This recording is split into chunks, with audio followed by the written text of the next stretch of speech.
Hello అండి, welcome back to our channel. Please like and share and subscribe. ఈరోజు అయితే మనం హోండా యాక్టివ్ అని డిసెంబుల్ చేస్తున్నాను. ఒకసారి చూడండి. ఫస్ట్ అయితే హెడ్ రిమూవ్ చేసుకోవాల్సి వస్తుంది. అక్కడ 10mm బోల్డ్లు ఒక 4 వస్తాయి, నట్లు వస్తాయి. ఆ నట్లు తీసేస్తే అది వచ్చేస్తుంది. తర్వాత వచ్చేసి ఈ విధంగా పిస్టన్ తీయాల్సి వస్తుంది. పిస్టన్ తీసే దానికి ముందు బోర్డు తీయాల్సి వస్తుంది. బోర్డు తీయాలి. ఈ విధంగా లోపల చూడండి, క్రాంక్ అంతా ఫుల్ ప్లేగా ఉంది. సో ఆ క్రాంక్ మార్చడం కోసం ఒకటే మొత్తం అంతా ఇంజిన్ అంతా ఇప్పాల్సి వస్తుంది. చూడండి, ఇక్కడ వచ్చేసి క్లచ్ బెల్లు, క్లచ్ షూ చెప్తున్నామండి. అది కూడా పోయింది. అది దాన్ని ఇప్పిన తర్వాత వెనకాల బెల్ట్ ఉంటుంది. ఆ బెల్ట్ కూడా ఇప్పుకోవాల్సి వస్తుంది. అక్కడ చూసారా, 19 నట్టు వచ్చి ఉంటుంది. ఆ నట్టుని రిమూవ్ చేయాల్సి వస్తుంది. తర్వాత క్లచ్ షూ తీస్తున్నాను. దాన్ని క్లచ్ షూ అంటారండి. ఆ క్లచ్ షూని కూడా రిమూవ్ చేయాల్సి వస్తుంది. తర్వాత ఇది వచ్చేసి దాని బెల్ట్ అండి. మామూలుగా పెద్ద బండ్లకి అయితే చైన్ వస్తుంది, దీనికైతే బెల్ట్ వస్తుంది. స్కూటీలకి ఈ బెల్ట్ మీదనే మొత్తం బండి అంతా నడుస్తుందండి. చూడండి, మొత్తం కుట్టేసి ఉండదు అది. నెక్స్ట్ వచ్చేసి ఇవి రోలర్స్ అంటారండి. ఆ రోలర్స్ ఇస్తున్నాను చూడండి. అవి వచ్చేసి కంప్లీట్గా రౌండ్గా ఉండాలా. అవి స్టెప్ కూడా వేసి ఉన్నది. ఆ స్టెప్ కొట్టడం వల్ల చూడండి, మీరు గమనించినట్టు స్టెప్ కూడా వేసి ఉన్నది. దానివల్ల మూమెంట్ అనేది కరెక్ట్గా ఉండదు, జర్కింగ్ వస్తూ ఉంటుంది. దాన్ని కూడా మార్చాల్సి వస్తుంది. సో ఫుల్ ఇంజిన్ చేసేటప్పుడు ఇవన్నీ కూడా మార్చాల్సి వస్తుంది. మీరు ఎక్కడైనా చేసుకోదలిచిన కంపల్సరీ మెకానిక్కి చెప్పి ఇవన్నీ కూడా మార్పించుకోండి అండి. ఫుల్ ఇంజిన్ అంటే చూడండి, ఆ రోలర్స్ స్టెప్ కూడా వేసి ఉన్నది. నెక్స్ట్ గేర్ బాక్స్ మొత్తం ఇవ్వాలంటే కంపల్సరీ ఇక్కడ మనము ఆ టైర్ అనేది రిమూవ్ చేయాల్సి వస్తుంది. టైర్ పట్టుకుంటుంది, రిమూవ్ చేయాలా. తర్వాత టైమింగ్ ఇక్కడ వచ్చేసి మ్యాగ్నెట్ కేస్ అండి. ఇది మ్యాగ్నెట్ కేస్ ముందు ఫ్యాన్ ఇప్పుకోవాల్సి వస్తుంది. ఇంజిన్ మొత్తం కూల్ అవ్వడం కోసం ఆ ఫ్యాన్ పెట్టు ఉంటారు. స్కూటీల్లోనే కాకుండా ఎక్సెల్లో కూడా ఉంటుంది ఆ ఫ్యాను. కంపల్సరీ అయితే ఉంటే ఇంజిన్ కూల్ అవుతుందండి. అది వచ్చేసి 14 నట్ అండి. నెక్స్ట్ వచ్చేసి ఇక్కడ చూడండి, మ్యాగ్నెట్ దాన్ని ఇప్పడం కోసం ఆ పుల్లర్ అయితే వేసుకోవాలండి. మ్యాగ్నెట్ పుల్లర్ అంటారు దాన్ని. ఆ పుల్లర్ వేసి ఓపెన్ చేస్తేనే అది వస్తుంది, లేదంటే రాదండి. ఓపెన్ చేసిన తర్వాత అలా గట్టిగా పట్టుకుంటుంది. అలా ఓపెన్ చేసుకోవాలండి.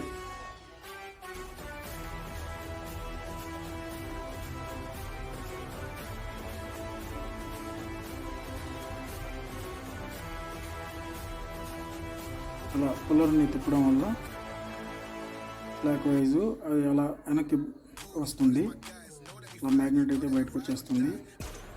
చూడండి, ఎవరన్నా కొత్తగా మెకానిక్ ఫీల్డ్కి వచ్చేవాళ్ళు ఏదైనా డౌట్స్ ఉన్నా కూడా దీంతో మనం ఈ వీడియోలో మీరు చూసి తెలుసుకోవచ్చు. నెక్స్ట్ వచ్చేసి అది పవర్ కాయిల్ అండి. మొత్తం ఇంజిన్ మొత్తం పవర్ సప్లై చేయడానికి ఆ కాయిల్ యూజ్ అవుతుందండి. వీటన్నిటిని మళ్ళీ మనం బిగించుకునేటప్పుడు కంప్లీట్గా పెట్రోల్తో వాష్ చేసుకొని నీట్గా క్లీన్ చేసుకొని అప్పుడు బిగించుకుంటేనే అంత నీట్గా ఉంటుందండి. ఇంజిన్ అయితే స్మూత్గా ఉంటుంది, పవర్ సప్లై కూడా నీట్గా వస్తుంది. 8mm బోల్ట్ 2 ఇప్పాల్సి వస్తుంది. తర్వాత వచ్చేసి అక్కడ ఎల్ఎంకి బోల్ట్ ఉంటుంది.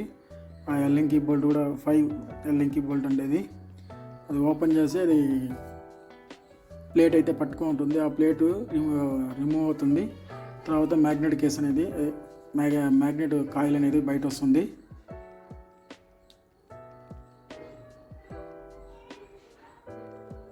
కొద్దిగా వీడియో అయితే లెంతీగానే ఉంటుంది, కానీ కంప్లీట్గా మీరు తెలుసుకోవాలి. ఈవెన్ కస్టమర్లు తెలుసుకోవడానికైనా కానీ కొత్త మెకానిక్లు ఎవరైనా నేర్చుకోవడానికి చూసి ఈ వీడియో ఉపయోగపడుతుంది. కాబట్టి మీకు కొద్దిగా లెంతీగానే ఉంటుంది, కానీ ఓపికగా చూడాల్సి వస్తుంది. నెక్స్ట్ వచ్చేసి అమ్మాయి రిమూవ్ చేసిన తర్వాత అది వచ్చేస్తుంది. నెక్స్ట్ అది 17 బోల్ట్ అండి. Engine oil bolt, dry bolt అనేది దాన్ని తీసి ఇంజిన్ తీయాల్సి వస్తుంది, ఇంజిన్ ఆయిల్. నెక్స్ట్ లోపల వచ్చేసి 10mm బోల్డ్ ఉంటాయండి. ఆ బోల్డ్ అన్ని రిమూవ్ చేస్తేనే ఆ కేసు మొత్తం రిమూవ్ అవుతుంది. అంటే పట్టుకో ఉంటుంది కదా, రిమూవ్ అయిపోతుంది అంటే బయట వచ్చేస్తుంది అనమాట. సో ఇది వచ్చేసి రాడ్, సెంటర్ స్టాండ్ రాడ్ అండి. 2 కేసుల్ని, ఈ మ్యాగ్నెట్ సైడ్ కేసు కానీ ఆ పక్కన టైమింగ్ చైన్ కేసు కానీ రెండింటిని కలిపి ఉండేటువంటి ఈ బోల్ట్ అయితే ఉంటుంది. నెక్స్ట్ అదేవిధంగా సెంటర్ స్టాండ్ పిన్ ఉంటుంది కదా, ఆ పిన్ మొత్తం కూడా కలిపి పెట్టి ఉంటుంది. ఇది వచ్చేసి మీరు మొత్తం ఇంజిన్ మొత్తానికి ఆయిల్ పంపింగ్ చేస్తుంది అనమాట. అంటే మనకు ఎలా అయితే గుండె రక్తము సప్లై చేస్తుందో బాడీ మొత్తము, అదేవిధంగా ఈ ఆయిల్ని మొత్తాన్ని పంపింగ్ చేస్తూ ఉంటుంది అనమాట ఇంజిన్ మొత్తానికి. సో ఎప్పుడైతే ఈ ఆయిల్ పంపింగ్ అనేది ఆగిపోతుందో ఇంజిన్ అనేది సీజ్ అయిపోతుంది. సో ఇది ఇంజిన్లో కీలక పాత్ర పోషిస్తుందండి. ఇది మాత్రం ప్రతి మెకానిక్ గమనించుకోవాల్సిన విషయము. ఒకవేళ పంపు కానీ ఏదైనా ప్రాబ్లం ఉంటే ఇమ్మీడియట్గా కొత్తదైతే మార్చేవాళ్ళు అండి. మారవకపోతే కంపల్సరీ అది సీజ్ అయిపోతుంది ఇంజిన్. సో అది చూస్తున్నారా? ఏమైనా డౌట్స్ ఏమైనా ఉన్నా కూడా కామెంట్ రూపంలో పెట్టండి, నేను కంపల్సరీ మీకు రెస్పాండ్ అవుతాను. లోపల 10mm ఇదే పంప్ అండి. మొత్తం ఇది మన గుండె ఏ విధంగా అయితే పనిచేస్తుందో ఆ విధంగా పనిచేస్తుంది పంప్ అనేది.